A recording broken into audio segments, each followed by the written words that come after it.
Hola, ¿qué tal? Muy buenas tardes tengan todos ustedes. Sean muy bienvenidos a una emisión más de Tan Claro como el Agua. Es viernes 30 de abril, son las 7 de la noche y empezamos nuestro conversatorio de cada viernes. Como ustedes saben, estas actividades, estos conversatorios, marcan el inicio de las actividades del Museo Gota de Agua, que muy pronto tendrá su espacio físico para que se pueda convertir en realidad este espacio de difusión, de educación, de intercambio de desarrollos tecnológicos, en fin. El Museo Gota de Agua es un museo promovido por la Asociación de Empresarios de Iztapalapa, por la Universidad Autónoma Metropolitana y por otros profesionales inquietos por la situación del agua en nuestra ciudad y en nuestro país, que como ustedes saben es una situación delicada. Y para continuar hablando de estas situaciones delicadas que afectan el agua, particularmente en nuestra ciudad, hoy tenemos el placer de tener con nosotros a la doctora Delia Montero de la UAM Iztapalapa. Doctora Montero, Delia, gracias por estar aquí. ¿Qué tal? Buenas tardes. Gracias por abrir un espacio para hablar más del agua. Muy bien. Para nosotros es un privilegio siempre escucharte, aprendemos mucho y el día de hoy vamos a tratar un tema que es de tu particular enfoque profesional. Vamos a hablar de los cambios que recientemente la jefa de gobierno anunció con respecto al SACMEX en la Ciudad de México, que son de mucha importancia, de mucha relevancia, y ya tú nos platicarás tu visión a fondo. Pero antes de empezar, Delia, yo te pediría que le compartieras a nuestra audiencia tu perfil profesional, cómo es que te desarrollaste en esta y en otras materias, qué fue lo que estudiaste, cómo esos intereses se fueron definiendo hasta llegar a lo que eres ahora, una especialista de primera línea en temas de la economía del agua. Cuéntanos, ¿cómo fue que llegaste hasta acá? Bueno, yo actualmente soy profesora de tiempo completo del Departamento de Economía de la UAM Iztapalapa. Y al inicio, cuando yo entré a la UAM, hace ya muchos años, empecé a trabajar sobre el tema de las empresas transnacionales, la inversión extranjera. Y poco a poco, bueno, yo tengo una formación de relaciones internacionales y después de economía, entonces el tema de la inversión extranjera, de las transnacionales, me llamaba mucho la atención. Y poco a poco, ¿no? En una estancia que yo hice en Canadá en el 2004, en un seminario que estaba yo, alguien dijo que, pues que en Canadá había mucha agua y que tomaban mucha agua embotellada. Entonces yo dije, bueno, eso no suena como muy lógico, ¿no? Y me di a la tarea de empezar a estudiar quiénes eran las empresas transnacionales, cómo estaba ese enredo de las transnacionales en el sector del agua, de las infraestructuras, del embotellamiento de agua. Y digamos que ese fue mi primer contacto con los estudios del agua. Me metí de lleno a estudiar las transnacionales, principalmente las que se dedican a los servicios del agua, que ahorita vamos a hablar de eso. Y después me metí muy específicamente a las empresas transnacionales que embotellaban agua en el mundo, cómo operaban. Son transnacionales muy fuertes, ¿no? Y, y bueno, pues hasta escribí un libro, ¿no? Sobre las empresas transnacionales y el agua embotellada. Y después seguí trabajando porque México es un mercado muy amplio, el número uno, ¿no? A nivel mundial, donde pues se conjugaron muchos factores. Yo estoy en el área de investigación de economía institucional, entonces Esa, digamos, esa es la teoría que nosotros abordamos en mi área de investigación es muy amplia, es un análisis holístico, entonces eso me permitió, digamos, profundizar más en el tema, digamos, de cómo operan, o sea, porque no son nomás las transnacionales, son otros actores, el sector público, este, el sector privado, los mismos, la misma sociedad, ¿no? Cómo estamos actuando. Entonces, bueno, eso me permitió, y también, digo, todo lo que he estudiado me ha permitido ver un poco cómo está estructurado el sector público, cómo son sus tomas de decisiones, la forma de gestionar el agua, por ejemplo, en la Ciudad de México, que muchos dicen, pues no hay agua. Yo soy de la idea que el problema no es tanto la Claro, disponibilidad de agua, sino la claro, forma en que se gestiona el agua, claro. porque esa, como decimos nosotros, la forma de gobernanza del agua en la Ciudad de México, ese es su principal problema. No es tanto de que no haya tanta agua, es real, no estamos así en una situación como los canadienses, ¿verdad? Con una oferta enorme. Pero para mí el principal problema es cómo se gestiona, ¿no? Entonces, yo he estudiado también esa parte, ¿no? De la gestión, porque tiene que ver con el abasto de agua potable, el consumo de agua embotellada. Al final, pues los temas como que se van relacionando, ¿no? Claro, Y claro. así es como yo he llegado a estos temas del agua. Muy bien, Delia. Ojalá en el transcurso de esta emisión nos puedas mostrar cuando menos la portada de tu libro, que es un libro Ah, sí, cómo no. extraordinario y que nos ayuda a entender mucho este problema, que como bien señala, sabemos muchos convencidos de que el problema es la gestión, ¿no? Porque en un lugar que era un lago, donde todavía drenan ríos que bajan de las montañas, y nosotros que somos bien listos, pues los entubamos y los mandamos al drenaje, ¿no? Donde nos cae una buena cantidad de agua de lluvia y como somos bien listos, pues la mandamos al drenaje, ¿no?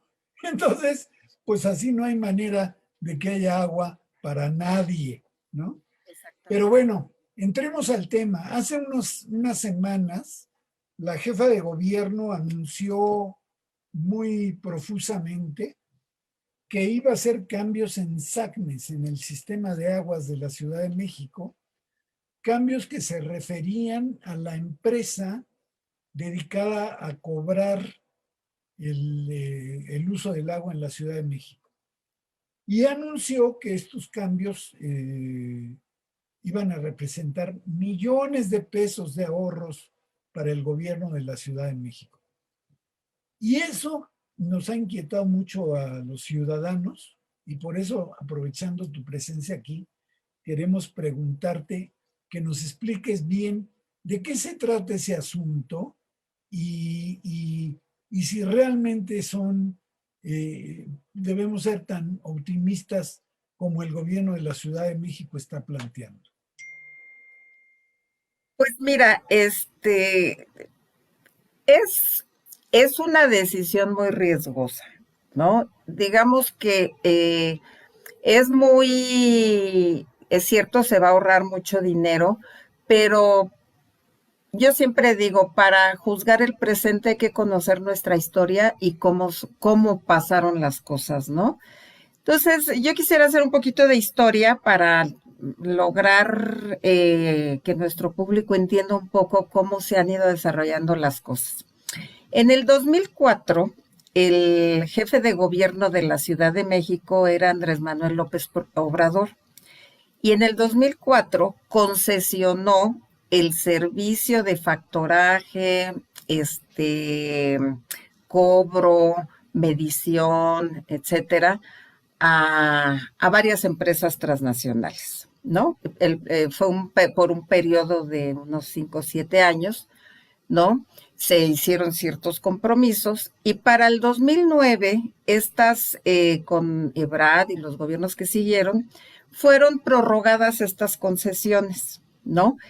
Eh, A y empresas transnacionales, oí bien. sí, Te voy a decir cómo está la cosa. Como yo conocía muy bien las empresas transnacionales, pues no era no era difícil identificarlas. La Ciudad de México, para hacer esa concesión de servicios, digamos, la Ciudad de México se dividió en cuatro. Ujú. Entonces, eh, cada empresa iba a gestionar una parte de los servicios, ¿no? Claro, tú vas o ibas a las concesionarias y no necesariamente veías el nombre de la empresa extranjera, porque hacen alianzas con empresas locales, Peñoles o muchas otras, ¿no?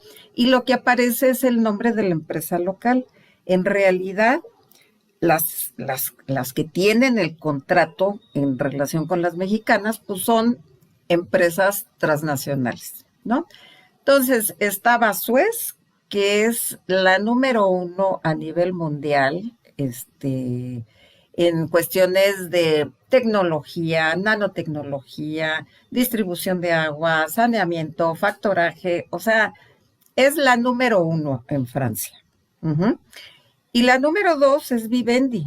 Entonces también se le dio la concesión a Vivendi. Y Vivendi, de igual forma, son expertas en todo lo que tiene que ver el agua, desde sacarla, limpiarla, volverla plantas de tratamiento, nanotecnología, o sea, lo que uno quiera, lo tienen esas empresas. Ellas hacen mucha investigación, trabajan mucho con universidades francesas, ¿no? Y hay una universidad inclusive donde dice la universidad es pública, pero los resultados de la investigación son privados, porque son Suez y Vivendi las que están financian los laboratorios, es decir, inclusive son ellas las que están en el Consejo Europeo y que establecen cuál debe de ser la norma para que deben de cumplir todos los países que están en la Unión Europea. Es decir, son unos gigantes, ¿no? Y ahorita, este año que Vivendi quería comprar a Suez, hasta donde yo sé hay muchas limitaciones porque sería un monopolio muy grande, porque las dos son francesas, ¿no? Suez es una empresa, es la empresa que hizo el canal del Suez allá hace muchos, muchos años. Entonces, desde entonces o sea, sí son empresas que saben mucho, eso hay que reconocerlo, ¿no? Cuando Poderosísimo. se dieron y bueno, había otra, Treven, no sé qué, una empresa inglesa, y había otra. Entonces, pero no aparecía por ningún lado Suez, tal vez en algunas sí aparece Vivendi, pero aparecían con nombres mexicanos. Cuando se hizo esa concesión en el 2004, yo decía, bueno, pues que aquí no hay quien pueda hacer esas cosas que vayan a tomar la lectura. Claro, cuando uno veía cómo operaban en la Ciudad de México esas oficinas, daba lástima porque lo hacían con lápiz y en libros Me diga, a pesar de ser No, no, hijos de no, la antes transnación. de que se concesionaran, Ajá. antes, no, Bueno, daba verdad, pero yo decía, bueno, era ¿qué? la estrategia de todo mundo de convertir todos los servicios en una verdadera penitencia, de manera que cuando los Exactamente, privatizas, todo el mundo se pone contento, ¿no? exactamente. Entonces, yo como pues estaba trabajando lo del agua, yo decía, bueno, ¿qué ha de ser tan fácil, tan difícil, pues ir a tomar la lectura, o sea, no, yo no entendía mucho por qué se concesionaba a las transnacionales, ¿no? Cuando aquí tenemos universidades, estaba ya la UAM trabajando en cosas, tenemos ingeniería eléctrica, tenemos cómputo, o sea, yo es algo esa separación, digamos, entre lo científico y lo gubernamental, siempre me ha costado mucho trabajo entenderlo porque no hay esa relación.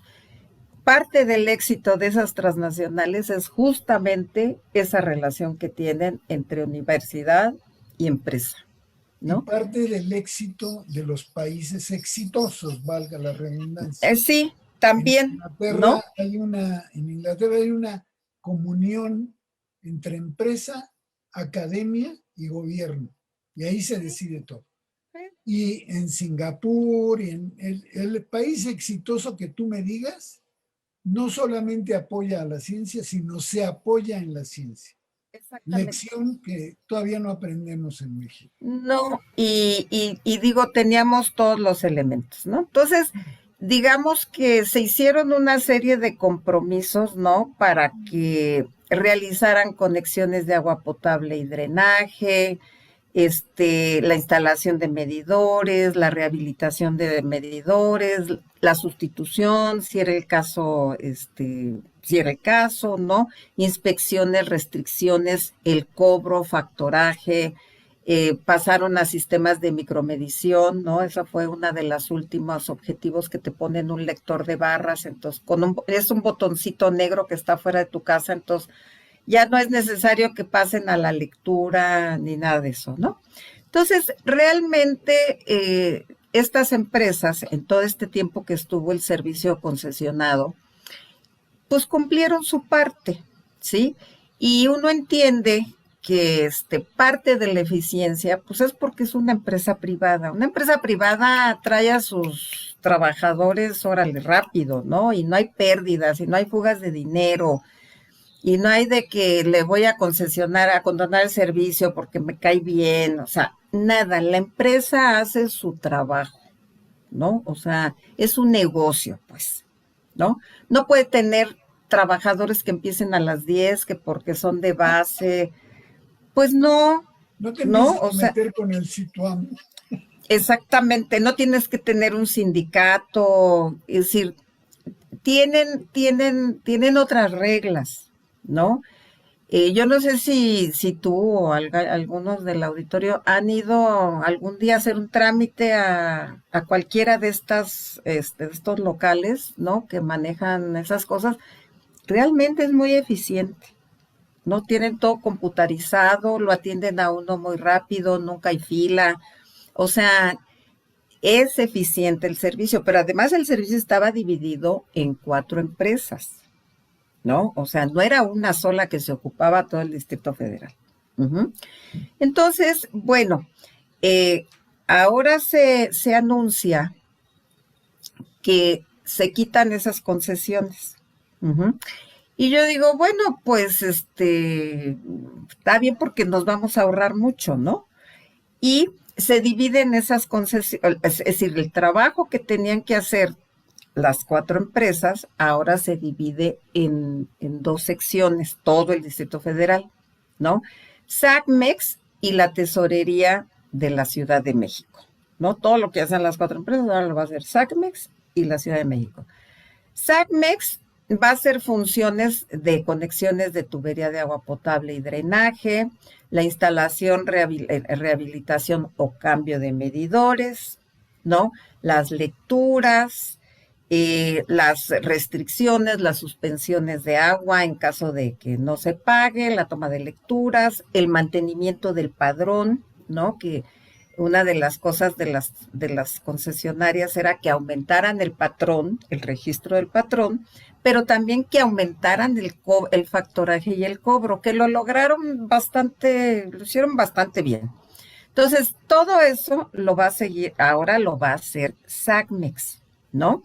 La operación de oficinas de atención al público, de atención al usuario, trámites, denuncias, detección de tomas clandestinas, todo eso lo va a hacer SACMEX, ¿no? Como si no tuviera ya mucho trabajo SACMEX. Ujú. Y toda la parte del cobro lo va a hacer la tesorería de la federación. O sea, realmente la tesorería pues tendrá una carga más que no es importante, pero no es tan importante como todas las cargas que van a SACMEX, ¿no? Entonces yo digo, bueno, pues sí se están ahorrando mucho dinero, pero tendrán que contratar personal, ¿no? A ver, Tendrán, te pregunto ahí una cosa, Delia, porque me empiezas a asustar. no, yo misma estoy muy preocupada. El, se ha dicho muchas veces que en la Ciudad de México todo el agua que se trae y que anda circulando en las tuberías se pierde el 40% por las fugas, ¿no?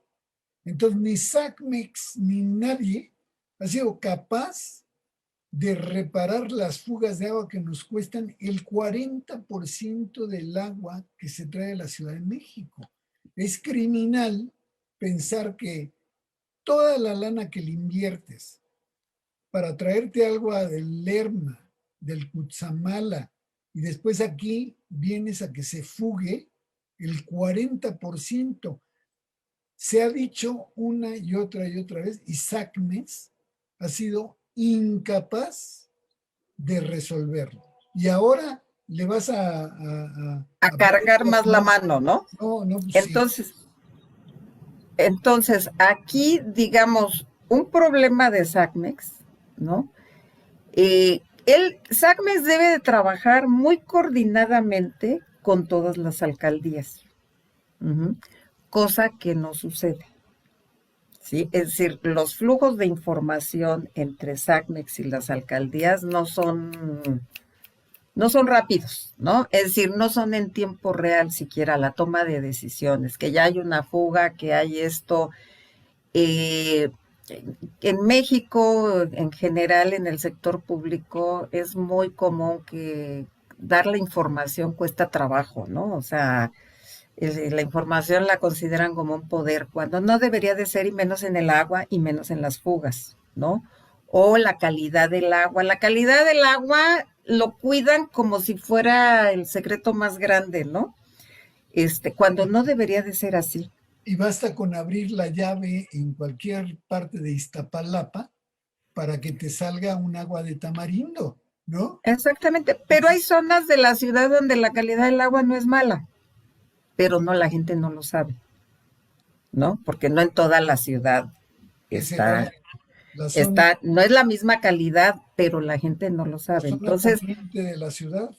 El poniente está bien, la parte, pienso, de Coyoacán, una parte de Iztacalco, una parte de Tlalpan. Es decir, hay zonas donde, ahora sí que depende de dónde la saquen, ¿no? En Iztapalapa viene de pozos principalmente, ¿no? Entonces, y muy profundos. Entonces, aquí un problema crucial que yo veo en la gestión del agua de la Ciudad de México es esta falta de coordinación entre SACMEX y todas las alcaldías. Entonces, ya ahí por eso cuando iniciamos la plática decíamos, no es un problema de la falta de agua, es un problema de gestión, ¿no? De información, de flujos de información, pero en tiempo real, toma de decisiones en tiempo real, ¿no? Con equipos de medición, equipos, digamos, las tecnologías existen, hay que utilizarlas, ¿no? Y en la UAM tenemos, por cierto. Que en la UAM tenemos, ¿no? Entonces, tú tienes de entrada ese problema.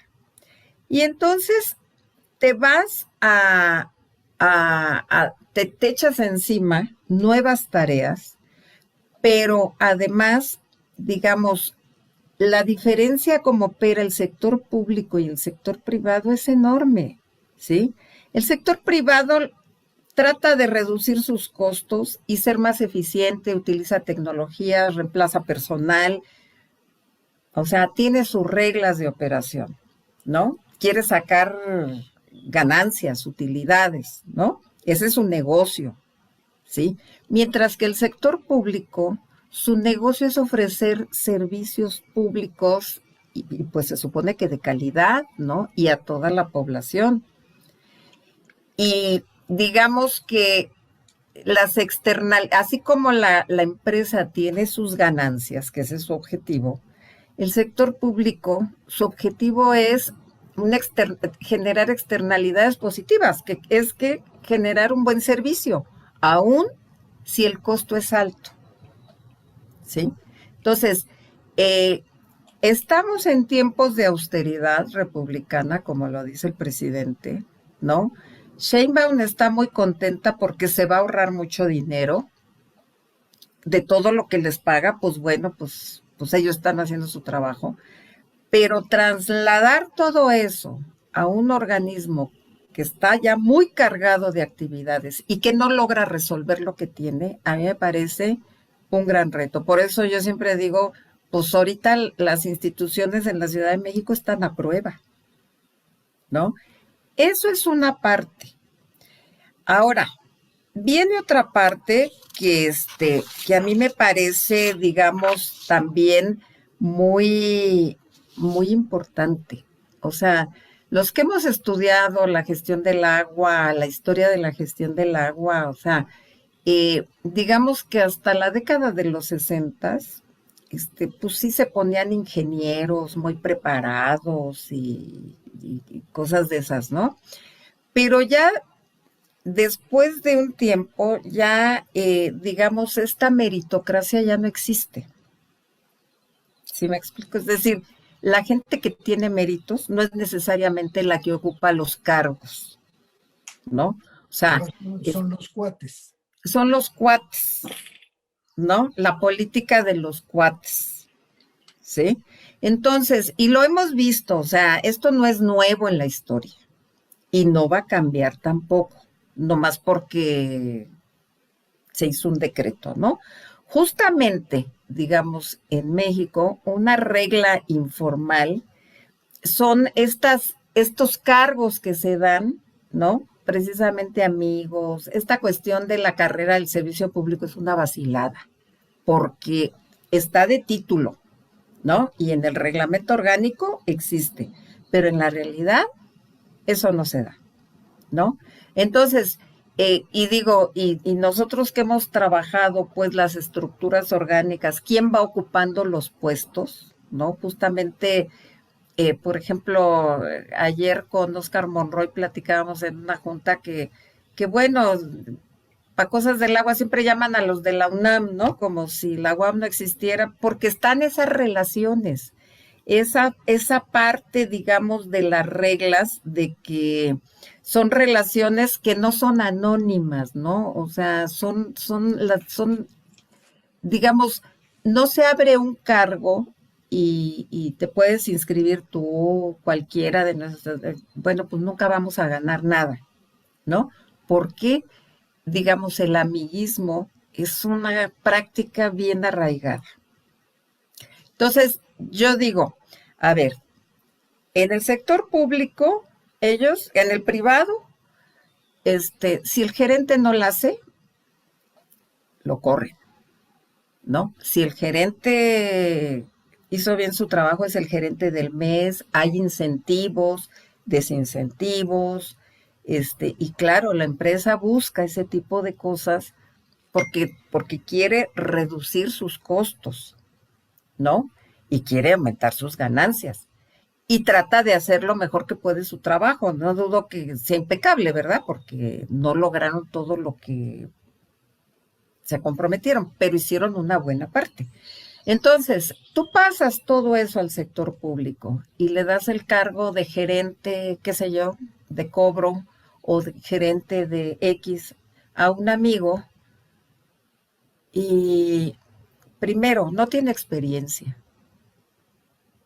¿no? Entonces, nos sale muy caro que aprenda. Ujú. Sí. Porque ahora sí, como dice el presidente, pues es honesto. Pues fíjense que no es suficiente. Tiene que ser alguien preparado, ¿sí? No es suficiente que sea honesto. Que sea honesto, pues qué bueno que sea honesto, ¿no? Pero tiene que ser alguien que esté preparado, que no tenga compromiso político, ¿sí? Porque si tiene compromiso político, ¿qué va a pasar? No, no, no, a este no le cobres, condónale acá, porque no nos conviene. O ciérrales el agua en tal colonia. O ciérrales el agua en tal colonia, ¿no? O ahora hazles esto, ¿no? No esta denuncia de que hay una pipa sacando agua aquí en la delegación Venustiano Carranza, no la clausures, la toma porque resulta que esa empresa pipera es amiga de mi compadre y así me explico. Entonces, eh, es muy delicado el asunto, ¿sí? Primero por la cantidad de funciones que vienen.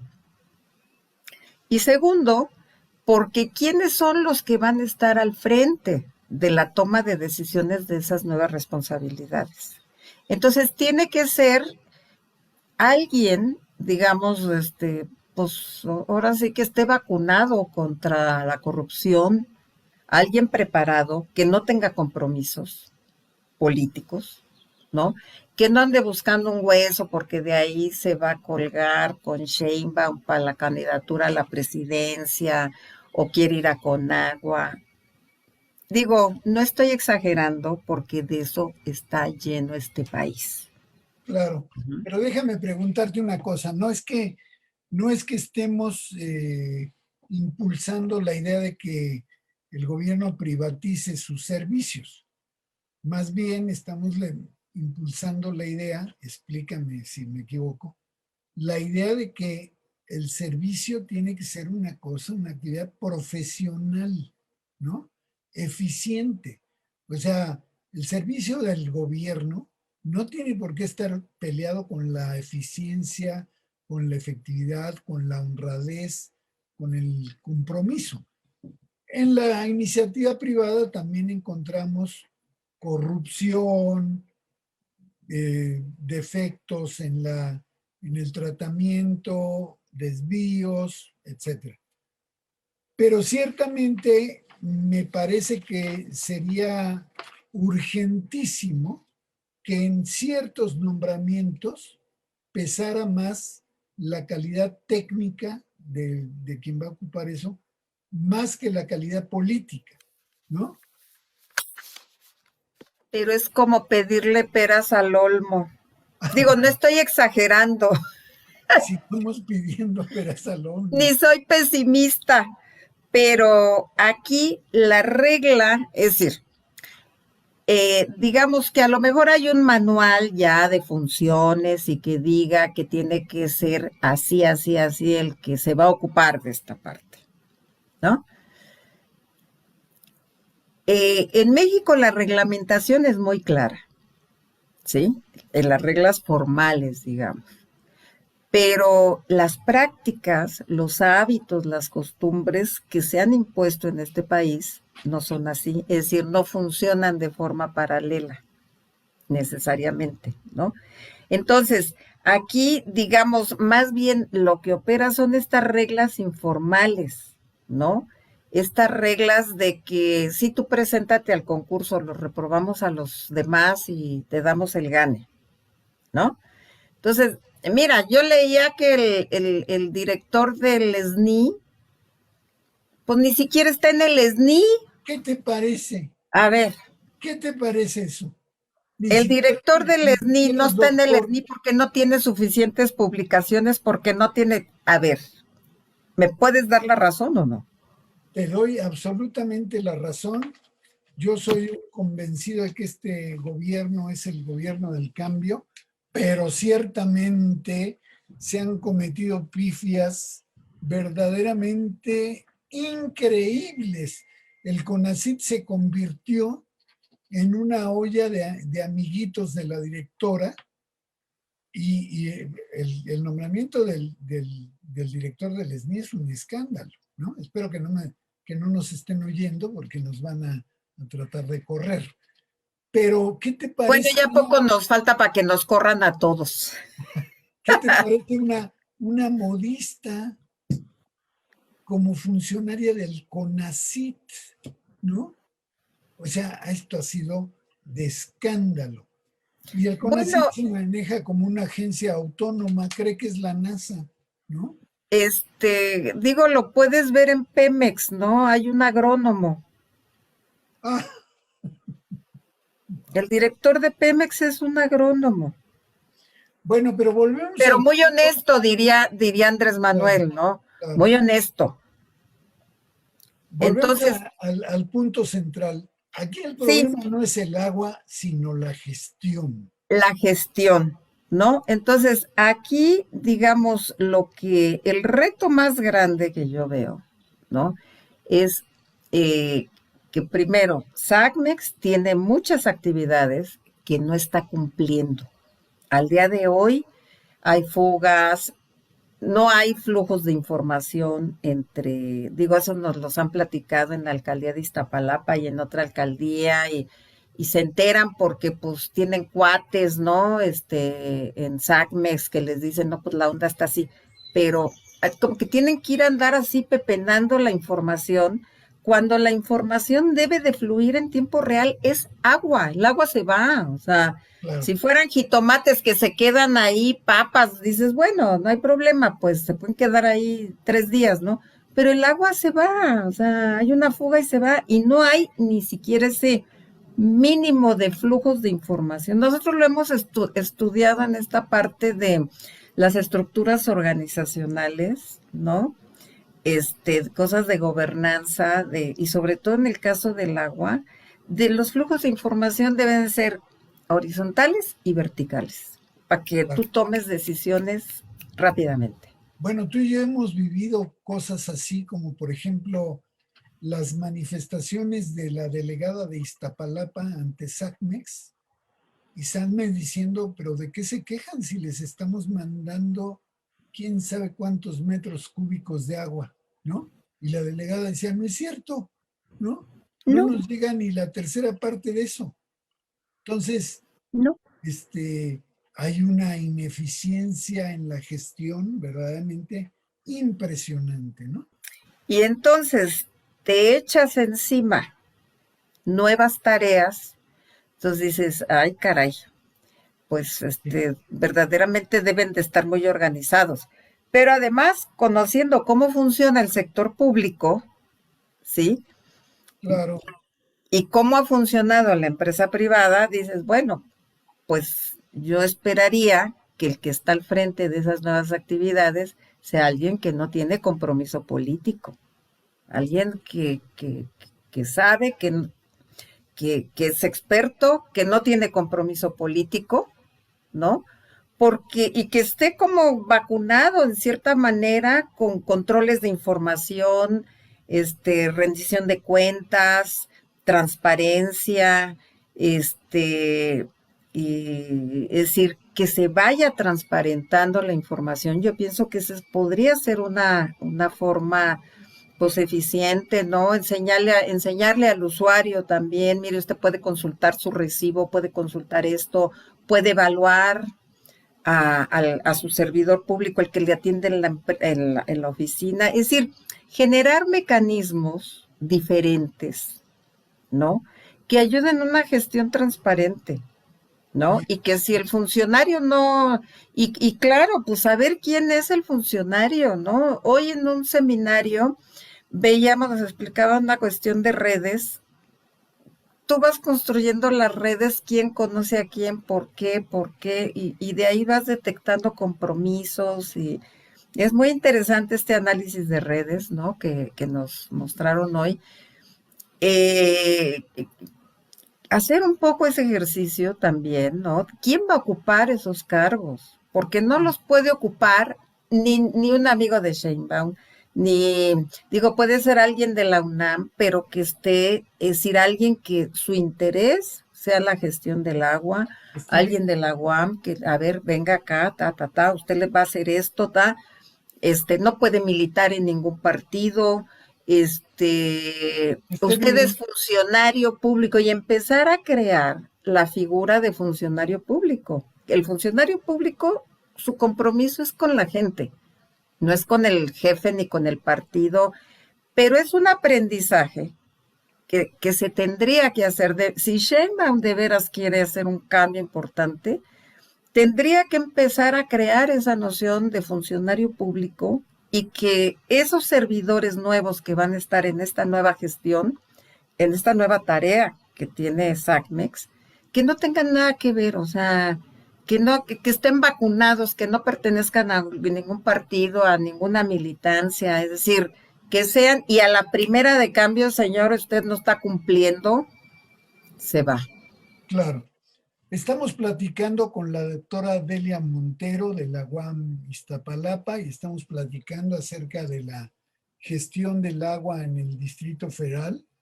Les recuerdo a quienes nos están escuchando y que quieran hacer algún comentario, alguna pregunta, este es el momento, porque frecuentemente nos encontramos que a la hora que decimos se acabó esta emisión, empiezan a llover las preguntas. Entonces, este es el momento, anímense, todos los comentarios y preguntas son muy bienvenidos. Seguimos platicando con la doctora Delia Montero. Delia, estás hablando de la carrera, digamos, la carrera profesional de un funcionario, ¿no? Ujú. Muy importante concepto, honestidad, eficiencia, etcétera, etcétera. Pero de todo lo que estás hablando de que llega el agua se gestiona, la recibimos, nos la cobran, en fin, todo eso muy bonito y muy transparente. Pero existen otros escenarios, digamos, más tenebrosos. Y como tú eres especialista en transnacionales, me atrevo a preguntártela. De, en, en la Ciudad de México viene el agua del Lerma, del Cuzamá, pero viene de pozos también, de extracción de pozos. Y en ese escenario, me parece que también tenemos unas deficiencias horribles, porque hay la sospecha, y eso es lo que te quiero preguntar, hay la sospecha de que las transnacionales embotelladoras de agua sacan el agua desde pozos clandestinos. ¿Es cierto eso o soy muy paranoico? Mira, se ha generado, bueno, hay muchos problemas. Yo digo, ahorita que lo estamos así, lo estoy verbalizando, realmente es una locura lo que SACMEX quiere hacer al traerse esas actividades, porque de por sí, a la Ciudad de México se abastece el 70% de sus pozos, o 60%, y el 40% del Lerma y del Cutzamala, ¿no? Y uno de sus gastos más fuertes para el abasto de agua en la Ciudad de México es la electricidad, ¿no? Eso todo el mundo lo sabe. Pero lo que no todo el mundo lo sabe es que a los pozos no se les da muchas veces mantenimiento, ¿no? Entonces, un pozo tiene que llevar mantenimiento, tiene que estarse cuidando, se tiene que recargar, etcétera, ¿no? Y ese trabajo yo no lo veo, ¿no? Entonces, eh, digamos, eso es una tarea pendiente de SACMEX, ¿no? Porque tendría, o sea, los pozos, aunque estén en la alcaldía Iztapalapa, los administra SACMEX, no la alcaldía no los administra, Ah, muy ¿no? importantes, muy importantes.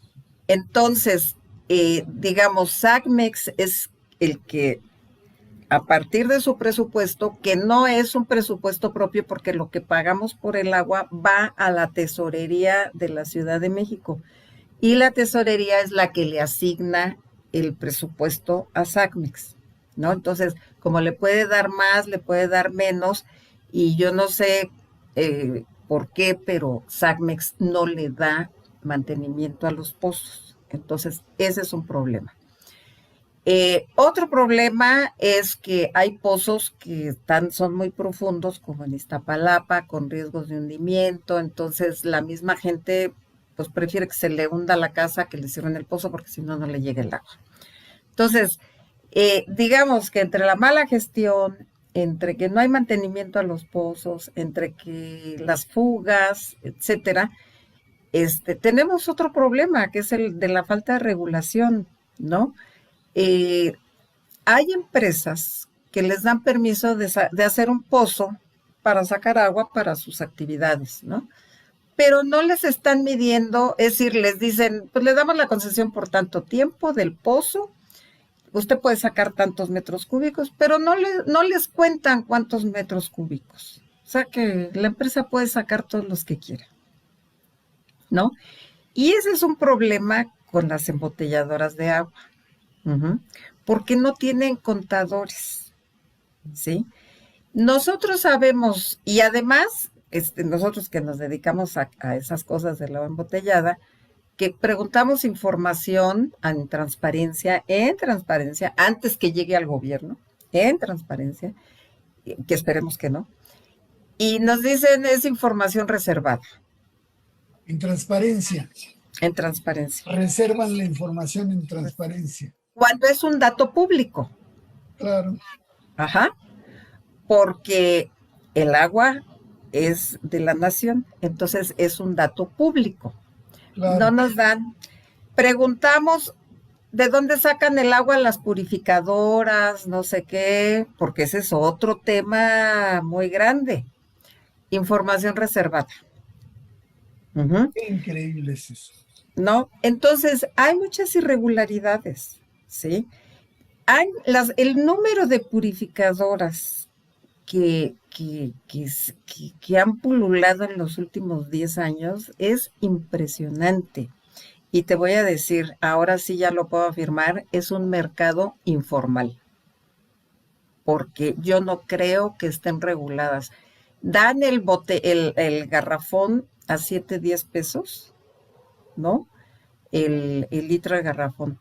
Entonces, claro, son locales pequeños donde hay 2 empleados, hay una planta purificadora, pero muchas purificadoras no tienen agua. Entonces son las pipas que la llevan. No les dan factura, seguramente. Entonces, ¿de dónde sacan las pipas? Clandestino, ¿sí? Es un mercado informal. Las purificadoras por 7, 15 pesos y 2 empleados, pago de local, pago de luz, pago... Te nos congelaste, Delia. Bueno, eso pasa frecuentemente en estas transmisiones de la Ciudad de México. Esperemos que se reconecte pronto. A ver si nuestras compañeras Lilia y Lucy le pueden echar una llamada a ver qué pasa. A lo mejor si se sale y vuelve a entrar, ya la podemos volver a oír. Elsa, ¿estás ahí y nos escuchas? Porque Elsa me parece que estaba Sí, con... sí, aquí estoy. Ah, Ya le mandé un mensaje. ya se salió y va a volver a entrar, me imagino. Le mandé un Sí. mensajito a ver si Sí, a mí me acaba de mandar un mensaje también de que la sacó la computadora y entonces ahorita va a volver a conectarse, me imagino. Y para los que no conozcan a Elsa es la hermana de Delia Montero. Entonces, si no regresa Delia Montero, entonces Elsa contestará las preguntas. Uy, qué amable. Creo que se van a quedar con muchas dudas, más de con las que empezaron. Bueno, les recordamos que pueden visitar nuestro sitio mientras se conecta Delia, que ya viene. Nuestro sitio es www.museogotadeagua.com. Ahí visítenos, encontrarán información. Delia, te nos fuiste, pero ya estás aquí de regreso, aunque te veo nuevamente congelada. A ver, ¿me escuchas, Delia? Creo que volvemos a tener un problema. No nos escucha. A ver, Delia, así sin video, ¿nos escuchas? ¿Nos puedes hablar? Bueno, tenemos ahí una falla técnica no imputable a nosotros. Ahí estás, Ya, Delia. ¿Nos escuchas? ya, yo los escucho muy bien. Estoy desde mi celular porque se quedó. Perfecto, ya no te muevas, Delia. Estamos en la recta final de esta transmisión Ok, y vamos a dar paso a las preguntas y los comentarios. ok. Entonces, tenemos un comentario de Yes HC que nos pide que nos proporcione el nombre de su libro. Ah, empresas, espérame, déjame ver para no equivocarme. Bueno, estas son las ventajas de los conversatorios. No es televisión abierta. Entonces, ahí está Instituciones y actores. un enfoque alternativo para entender el consumo de agua embotellada en México, de la doctora Delia Montero Contreras. Es Ahí está. lo edita la UAM y Tirant Humanidades. Muy bien, ahí está, Jess, tu solicitud cumplida. Tenemos a Pascal Cisneros que te manda a saludar y pregunta, ¿luchar contra la privatización del agua es simulación o una lucha contra el neoliberalismo? Pues yo no pienso que en este caso no es simulación, porque se están, digamos, se están acotando a las transnacionales, ¿no? Aunque digo, luchar contra el neoliberalismo es más difícil, pero sí quiero aclarar que en todo el mundo, o por lo menos en los países desarrollados, los servicios de distribución de agua son públicos y las concesiones están bastante reguladas. O sea, y hay, por ejemplo, en Inglaterra, se concesionó a una empresa privada recuperar el río, el que atraviesa la ciudad de Londres, lo hizo exitosamente, Támesis. el Támesis, o concesionaron el servicio de distribución de agua, pero en los países desarrollados ponen, digamos, está muy acotado, inclusive hasta las ganancias, las utilidades que pueden tener las empresas a las que se les concesiona, no se privatiza, se les concesiona un servicio. Es que es diferente, que era como el servicio que estaba concesionado en la Ciudad de México, ¿no? Muy bien. Entonces puede haber esa participación público-privada en la gestión de los servicios, pero pienso que debe de ser muy acotada y muy puntual. Muy bien, vamos con otras preguntas. Te suplicaría respuestas cortas para darle paso a todas. Miguel Duarte Hernández nos dice, en la alcaldía Iztapalapa, en el lugar donde radico, siempre escasea el agua, pero como se acercan las elecciones, estamos disfrutando en estos días de abundante agua. Bueno, es suposición mía. ¿Qué le dices? Que tiene razón, porque el agua es moneda de cambio político, ¿eh? Y no es la primera vez. Entonces, en tiempo de elecciones van a tener agua. Por ejemplo, cuando fue el terremoto no tenían agua en Iztapalapa y no había modo que llegara y se peleaban y entonces les llevaban la pipa, pero tenían que dar la credencial del elector para que los pusieran el padrón de PRD, Morena. Eso está documentadísimo. Qué barbaridad. No, es tremendo. O sea, cuando yo hablo de la gestión, del amiguismo, o sea, no estoy exagerando. Es, es real. Es real. Bueno, Yes HC nos dice, en las redes sociales anda girando un mapa de México en donde se señala los estados que en los próximos años se van a quedar sin agua. ¿Cuál es el panorama de México respecto a este recurso vital?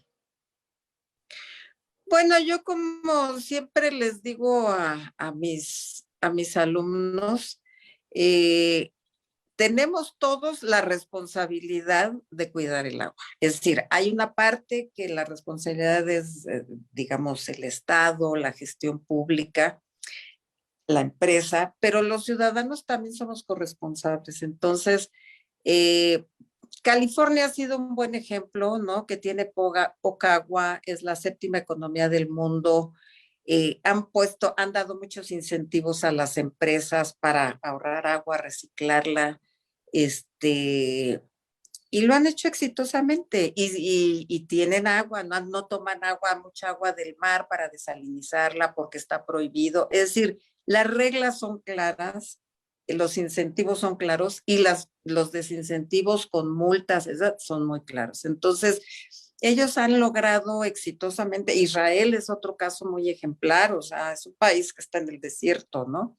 Entonces, hay experiencias muy exitosas, como adelantarnos, pues, ¿no? El otro día Blanca Jiménez decía, bueno, no hay ni un reglamento para las sequías en México, ¿no? O sea, todo el mundo se apura de que la sequía, pero ella decía, no hay un solo reglamento en México para prevenir las sequías. Pero llega la sequía y todo el mundo se apura. Claro. Marco Aurelio Pérez Hernández, distinguido académico de la UAM Iztapalapa, dice, el agua está siendo un recurso que se está llevando a la dinámica del mercado ilegal o mercado negro. ¿Qué podemos hacer? Brevemente. Pues yo creo que denunciarlo, o sea, no comprar, o sea, yo lo que les digo, pues si pueden evitarse la purificadora, evítensela porque realmente no les están vendiendo, a lo mejor el agua de su casa es mejor, claro, en Iztapalapa no, pero en otras alcaldías el agua pásenla por un ozonificador, un filtro, o sea, porque en muchas purificadoras no están haciendo su trabajo, no están reguladas, es un mercado negro, es un mercado informal. Y un mercado informal no se rige por las reglas de la Secretaría de Salud, Hacienda, etcétera. Perdón. Susan Mundo nos dice, la doctora tocaba un punto sumamente interesante sobre las purificadoras pequeñas. Sería interesante que hicieran una charla sobre este tema, sobre el posible mercado detrás de estas. Saludos a la doctora, nos manda a saludar. Pues le tomamos la palabra, Delia. Claro. Vamos No, es reorganizando. bien interesante esto de las purificadoras. Vamos haciendo un programa especial dedicado a las purificadoras. Y vamos con el último punto, la última pregunta, que es de Hernán Cortés. Ah. Don Hernán, mucho gusto de que esté usted todavía por acá. Dice, ¿qué piensan sobre el costo del agua? Ya que en realidad el costo del agua está asociado al consumo eléctrico y no al consumo del agua en sí mismo. Bueno, en México el precio del agua potable que recibimos en nuestros hogares lo determinan en las cámaras de diputados. Es un asunto político. No está determinado por el precio real. Como yo dije, lo que más caro cuesta es abastecernos de agua porque la del Lerma sube, los cerros baja, por la bajada no nos cuesta, pero la subida sí. Sí. Y la de sacarla de los pozos, como muchos son muy profundos, pues el costo de electricidad es muy alto. En realidad nosotros pagamos una tarifa. Y sobre todo, digamos que ningún partido se avienta a incrementar el precio por varias razones. Primero es un tema político, ¿no? Y de acuerdo con la Realpolitik, pues no conviene, ¿no? A incrementar el precio. Segundo, el abasto no es constante, entonces tampoco podemos pedir un incremento sobre algo que mucha gente no recibe de manera constante, porque en la Ciudad de México cada vez son más recurrentes los tandeos en diversas zonas de la ciudad, no nomás en Iztapalapa. Entonces, es un tema muy sensible ese de las tarifas, aunque no pagamos para nada el precio real. Muy bien. Bueno, pues vamos a terminar este conversatorio. Además ya me puse nervioso. Yo soy Javier Velázquez Moctezuma, entonces que me pregunte algo Hernán Cortés me pone nervioso. Pero bueno, muchísimas gracias a ti, Delia Montero. Siempre es un placer escucharte. Creo que eres la especialista más calificada en este tema y afortunadamente estás en la UAM Iztapalapa. Entonces, muchas gracias por tu comparecencia y como dijo la audiencia, te vamos a tener que seguir invitando para hablar de variaciones sobre este tema. ¿Cómo Muchas no? gracias, Con Delia. gusto. Muchas gracias por la invitación. Gracias. Y gracias a toda la audiencia que nos ha sintonizado, que nos ha escuchado. Siempre es un gusto que se muestre este interés por los temas del agua. Le agradezco mucho a Lilia Anaya y a Lucy Miguel su esfuerzo en la producción de este programa. Recuerden que estos conversatorios son la primera actividad, la actividad de inicio de actividades, valga la redundancia, del Museo Gota de Agua, que muy pronto esperamos esté ya en su espacio físico ofreciendo sus servicios de divulgación, de cultura, de educación y de emprendedurismo con respecto al agua. Yo soy Javier Velázquez Moctezuma, los esperamos el próximo viernes a las 7 de la noche en un conversatorio más de tan claro como el agua. Muchas gracias por su interés. Nos vemos el próximo viernes.